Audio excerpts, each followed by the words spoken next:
I never thought a simple co-working space would change my life. But that's exactly what happened at Innovate Hub, the startup-friendly workspace I joined last year. Let me take you back to when it all began. After 3 years of building my sustainable fashion marketplace from my apartment, I finally decided it was time to separate work from home. The isolation was getting to me. Too many days spent talking only to my houseplants and the occasional delivery person. So when I found Innovate Hub, with its exposed brick walls, abundant natural light, and community of fellow entrepreneurs, it felt like exactly what I needed. The space had everything: high-speed internet, free coffee, meeting rooms, and most importantly, a sense of belonging. People from all walks of life, working on everything from AI startups to artisanal food businesses, gathered under one roof. The energy was palpable, a mix of ambition, creativity, and the occasional panic of approaching deadlines. It was in this environment that I set up my little corner, arranging my laptop, notebooks, and the small potted succulent I brought from home to make the space feel more personal. What I didn't expect was how one person could completely transform my experience. Let me tell you about Alex, my desk neighbor who would eventually become so much more than that. The first thing you'd notice about Alex was his infectious laugh. It would bubble up from somewhere deep inside him and spread throughout the entire co-working space. He had this way of making everyone around him smile, even on the most stressful days. With his curly brown hair that never seemed to stay in place and glasses that were perpetually sliding down his nose, he had this adorable, disheveled professor look going on. Alex ran a small educational technology startup focused on making STEM subjects more accessible to underprivileged communities. I admired his passion from afar before we even properly met. He would talk animatedly on calls, gesturing with his hands as if his clients could see him through the phone. His desk was a chaotic collection of colorful sticky notes, coffee mugs with clever sayings, and a small rainbow flag propped against his monitor. A subtle but proud declaration of his identity that immediately made me feel less alone in the space. Our first interactions were the typical neighborly exchanges, borrowing chargers, holding doors, and making small talk about the temperamental coffee machine. It only works if you whisper nice things to it first, Alex had joked one morning when he saw me struggling with it. I laughed, and something about the warmth in his eyes made me feel instantly comfortable. We fell into an easy rhythm after that, greeting each other in the mornings and occasionally chatting about our respective businesses during lunch breaks. But there was one habit of Alex's that I couldn't quite wrap my head around. He had this peculiar practice of taking scheduled breaks, and I mean scheduled to the minute. Every 2 hours, his phone would chime with a gentle melody, and he would immediately stop whatever he was doing, stretch, and step away from his computer. Sometimes he'd go for a short walk, other times he'd make a cup of tea, but he never, ever skipped these breaks. It was fascinating and slightly baffling to me, who typically worked until my eyes burned or my stomach growled in protest. What I didn't realize at the time was that Alex had noticed my workaholic tendencies. He would glance over at me with concern when I'd been typing furiously for hours without looking up, or when I'd skipped lunch altogether, too engrossed in solving some problem or responding to customer emails. I was oblivious to his observations, too caught up in my own world of deadlines and growth metrics. Then came the day that would change everything. A Tuesday in late October when the autumn rain pattered against the large windows of our co-working space. I was particularly stressed, trying to fix a major bug in our website that was affecting user purchases. My eyes were strained from staring at lines of code, and my shoulders were tense from hunching over my laptop for what must have been 4 hours straight. I was so close to finding the solution, I could feel it. That's when it happened. In the middle of what felt like a breakthrough moment, my screen suddenly went black. At first, I thought it was a power outage, but the lights were still on, and everyone else seemed to be working normally. It took me a moment to realize what had happened. My laptop charger had been unplugged from the wall, and standing there, holding the plug in his hand with an expression somewhere between mischief and concern, was Alex. "What are you doing?" I practically yelped, the panic of potentially losing unsaved work washing over me. I was in the middle of something important. Alex didn't seem fazed by my reaction. Instead, he calmly placed the plug on my desk and said something I'll never forget. "Breaks are better together, and you look like you need one desperately." I was speechless, caught between irritation and disbelief. Who does this guy think he is? But before I could properly form a response, Alex continued, his voice gentle but firm. Your laptop has battery, so you won't lose anything. But you've been in the same position for hours, not even blinking. I'm worried you might turn into a statue, and while you'd make a handsome decoration for the office, I think you're more valuable as a human being. There was something about his genuine concern, mixed with that playful humor, that diffused my anger. I looked down at my watch and realized it was already 2 p.m., and I hadn't eaten anything since a hastily consumed granola bar at 7 a.m. Fine, I conceded, saving my work and closing my laptop. But this better be worth interrupting my coding flow. Alex's face lit up with a triumphant smile. I promise it will be. There's a new taco truck outside that's supposed to be amazing, and fresh air is scientifically proven to boost problem-solving abilities. Let me explain why this matters. Your brain needs breaks to process information effectively. It's like giving your mental muscles a chance to recover between sets at the gym. As we walked out of the building together, the cool autumn air hit my face, and I realized how stuffy the office had been. Or maybe it was just that I'd been so focused I hadn't noticed my surroundings for hours.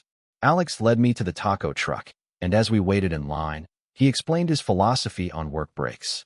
I used to be like you, he admitted, working until I literally couldn't keep my eyes open.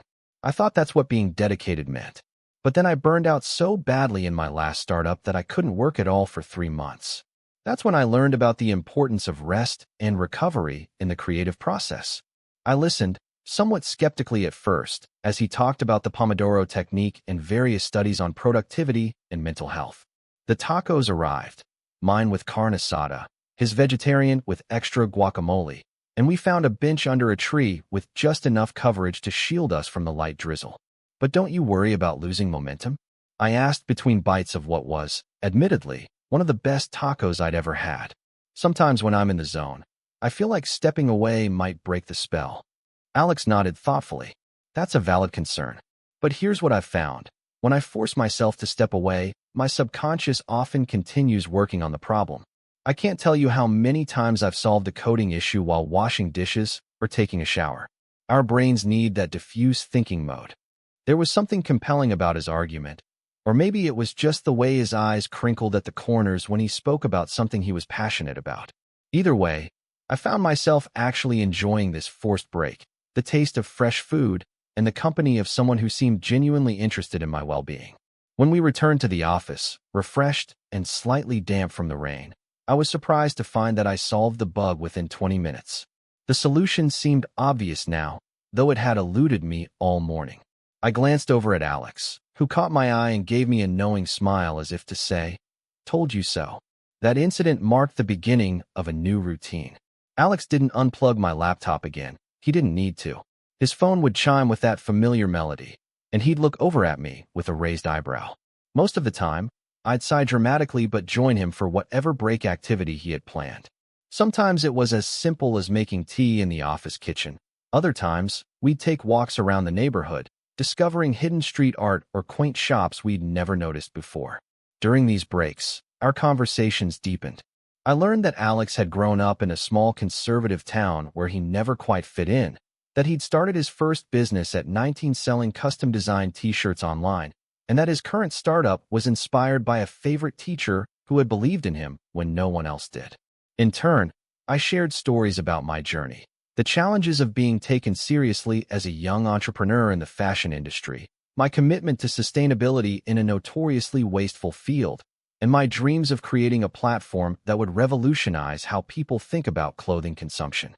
What surprised me most was how these conversations and breaks actually improved my work.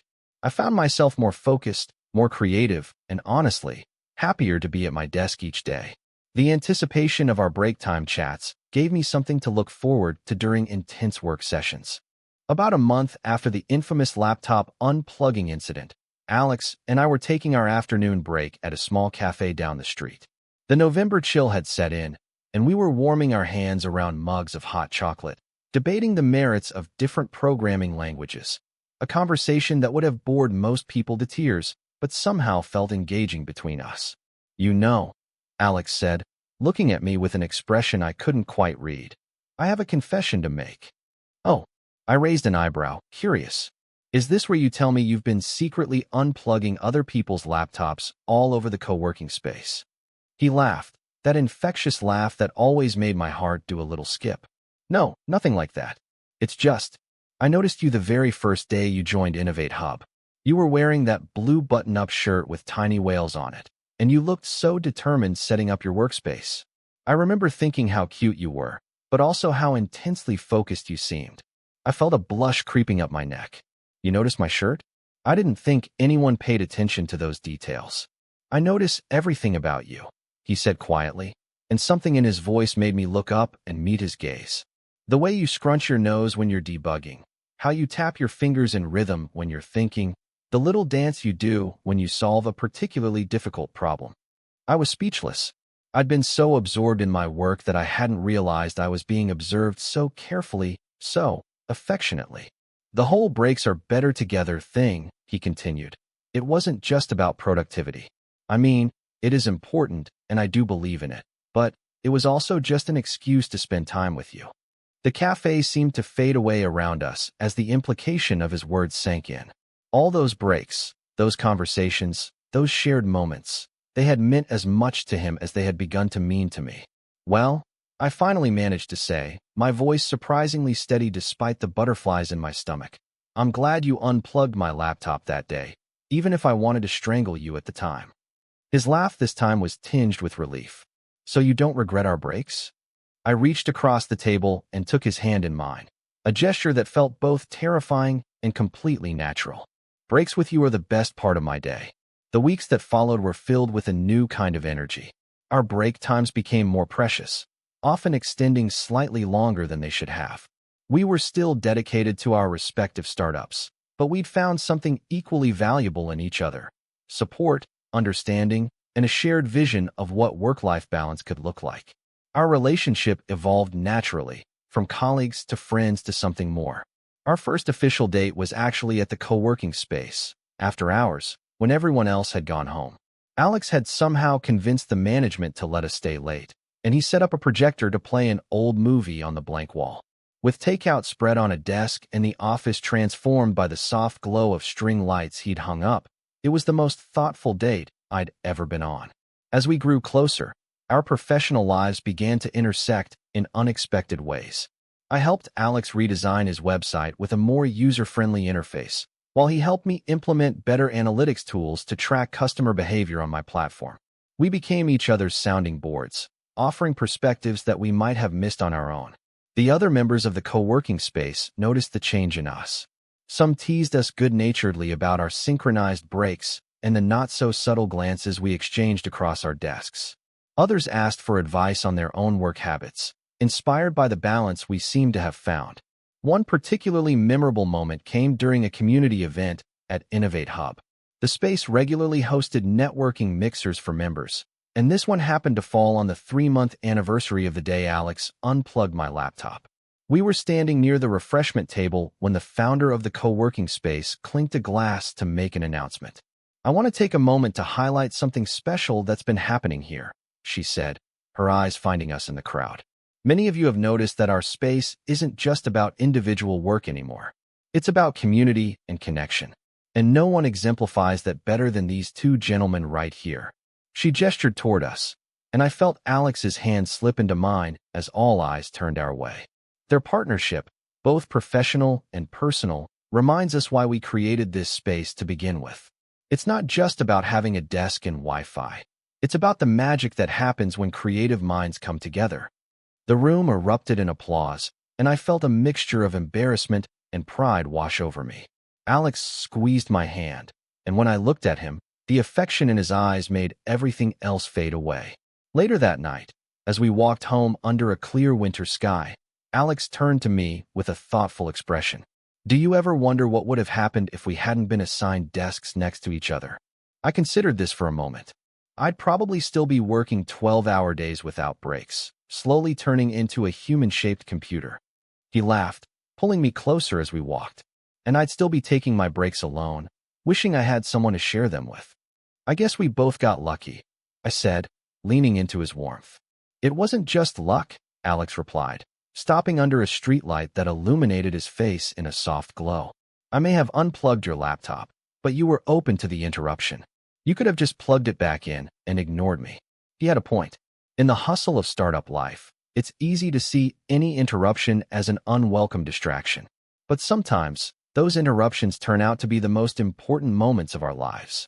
6 months have passed since that rainy October day when Alex decided that my need for a break was worth the risk of my initial anger. Our startups have both grown. His educational platform recently secured a partnership with a major school district, while my sustainable fashion marketplace expanded to include designers from 3 new countries. We still maintain our desks at Innovate Hub, still take our synchronized breaks, and still find that our best ideas often come during those moments away from our screens. But the biggest change has been in how we view success. Before, it was all about metrics and milestones, funding rounds, and user acquisition. Now, success also includes the quality of our days, the depth of our connection, and the balance we've found between ambition and well-being. Last week, a new member joined the co-working space, setting up at a desk across from ours. I noticed her working straight through lunch, her eyes fixed on her screen with the same intensity one once had. Alex noticed too, and we exchanged knowing glances. Should we unplug her laptop? I whispered, only half joking. Alex shook his head, smiling. Let's invite her for coffee instead. Less dramatic, equally effective. And so we did, beginning the cycle again, sharing not just the space but the wisdom we'd gained. Because if there's one thing we've learned, it's that the most valuable connections often start with a simple interruption and the realization that yes, breaks really are better together. In the world of startups, where burnout is glorified and overwork is expected, finding someone who reminds you to pause, to breathe, to look up from your screen and engage with the world around you, that's rare. That's precious. That's worth protecting, even if it begins with an unplugged laptop and an unexpected invitation. So if you're reading this from your own desk, hours deep into work without a break, consider this your sign. Step away, even if just for a few minutes. And if you're lucky, maybe you'll find your own Alex, someone who cares enough to unplug your laptop when you need it most. Total _char_count, 18,467.